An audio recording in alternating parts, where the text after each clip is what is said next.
Sometimes the best conversations don't happen at home or in a meeting. They happen here, over a cup of coffee, where time slows down and we finally start to listen. Yeah, it's funny how a simple drink can make people open up. Maybe it's not the coffee. Maybe it's the pause that comes with it. Maybe, because in that pause, you finally hear your own thoughts. Welcome back to the Fluent Ears podcast. I'm Mia. And I'm Leo. Today, we're having our conversation in a slightly different place. A cozy little coffee shop in the heart of the city. If you've been listening to us before, you probably know we love simple, real-life English conversations. And today, we'll talk about something almost everyone can relate to. Coffee, comfort, and conversations. So grab your cup, whether it's tea, coffee, or just water, and join us. Let's talk. It smells amazing in here. I can already feel my brain waking up. You and your morning coffee. What would happen if you skipped it? You don't want to know.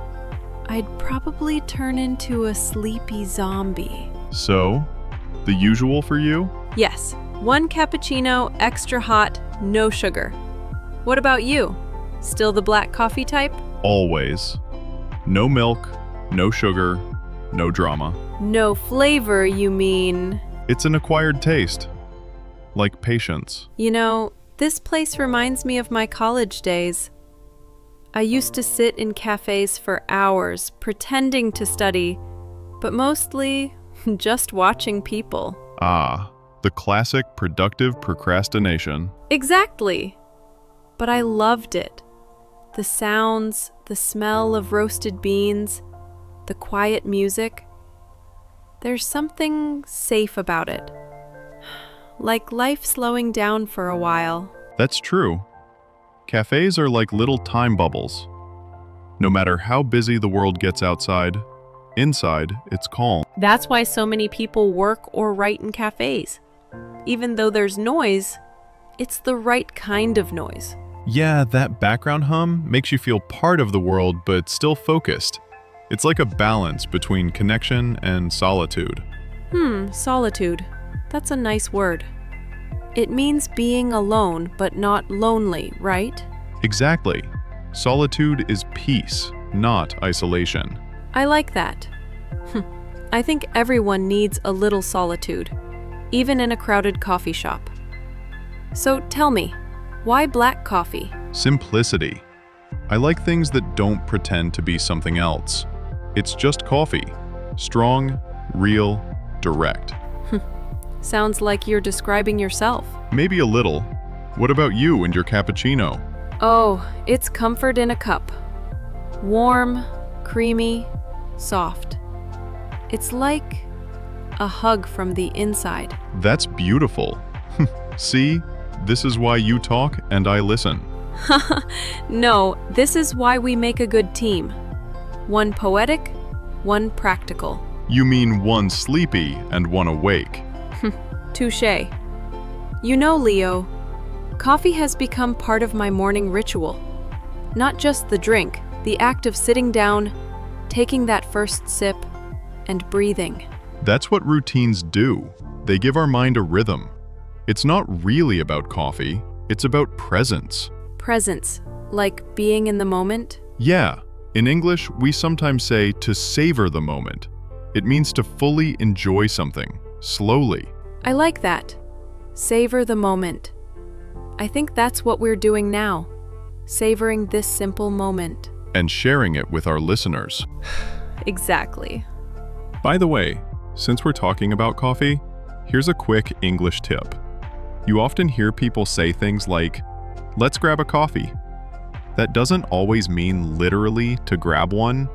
It means let's meet and talk. Yes, just like spill the beans. It doesn't mean to drop your food. It means to reveal a secret. You'd be surprised how many learners actually imagine beans flying everywhere. True. Idioms make English so fun. Another one is wake-up call. It can mean something that literally wakes you up, or something that makes you realize an important truth. Like, that conversation was a wake-up call for me. Exactly. You know, my first cup of coffee wasn't in a cafe. It was in my mom's kitchen. I was 16. She was drinking her morning coffee and I begged her for a sip. I hated it at first, but she laughed and said, "You'll love it when life gets busy." And she was right. That's beautiful. Funny how taste and memory are connected. One sip and suddenly you're back in that kitchen, right? Yes, that's why I think some drinks carry emotions, not just flavor. I get that. For me, black coffee reminds me of late nights working, chasing deadlines. But it also reminds me of growth, of the times I didn't give up. So maybe every cup is a little story of who we've become. I like that. I might steal that line someday. Just promise me one thing. If you ever open your own coffee shop, don't call it Leo's Black Beans. What? That's perfect branding. One sip, and you'll see the truth. Sounds more like a therapy session than a cafe. Hey, coffee is therapy. So, what did we learn today? That coffee isn't just a drink. It's a moment, a ritual, and sometimes even a memory. That's right. And in English, those little daily moments give us the best words to learn. Simple phrases like grab a coffee, catch up, or savor the moment. Because learning English isn't only about grammar. It's about living the language. And maybe sharing a coffee while doing it. Well said. So wherever you are, whether it's morning, afternoon, or night, we hope this episode gave you a reason to pause, smile, and breathe. And if it did, don't forget to follow, share, and join us next time. Because every conversation brings you one step closer to fluency. Until next time, stay kind, stay curious, and keep your ears fluent.